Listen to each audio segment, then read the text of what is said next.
Well, from now until mid-February, you might want to look up to the skies once the sun goes down.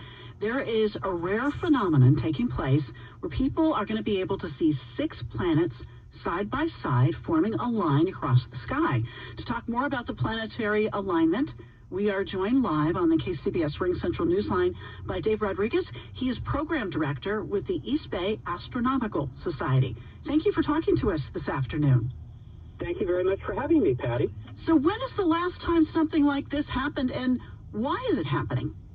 Well, that's a really hard question to answer because the planets are like small children and animals. They're always doing doing unusual things.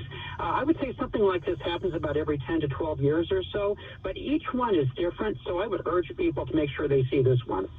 Okay, so what are we looking for and what are we going to see? Well, let me tell you when to look. The best time to look will be tonight about 6:30 to 7 p.m. or about that time for the next couple of weeks. And the first thing you want to look for is look to the west for the brightest star you can see in the sky, and that's the planet Venus. And you'll notice it's not twinkling. That's how you can tell it's a planet, not a star. Stars twinkle and planets don't. Then look below and to the right of it, about 2 of the widths of your little finger held at arm's length. You'll notice that there's a fainter star there that's also not twinkling. That's the planet Saturn. Next one, look south and up, and that brightest star you can see in that part of the sky is the planet Jupiter. Again, it's not twinkling, and you'll notice there's a bright orange star next to it. That's Aldebaran, the angry red eye of Taurus the bull. Below that part of the sky is Orion and Betelgeuse.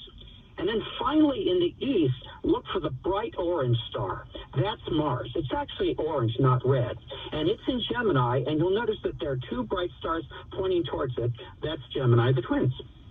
So are there better viewing places? I mean, are we getting a better view here in the Bay Area than, say, you might see in New York? Well, yeah, the weather here in the Bay Area is generally better than in New York. The funny thing about this is the planets are so bright, you can see them from the city. So everything I've just told you about, you can see from the middle of Oakland or the middle of San Francisco, just to get away from bright lights.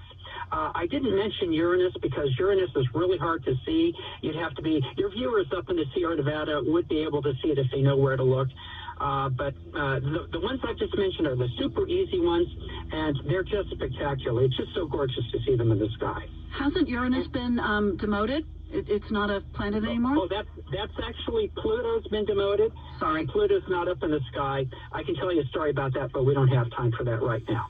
But I do want to mention a couple of resources that can help people see this. There's a couple of apps you can put on your phone. One is called Skywalk. The other one, I forget what it's called, but I'm getting elderly here. And if you'd like, you can visit us at Chabot Space and Science Center on Friday and Saturday nights, and we'll point out where all of these things are in the sky. And one other really good reference is skymaps.com. Well, you just gave us a lot of really great information, and we appreciate it. Dave Rodrigues is program director with the Eastbay Astronomical Society.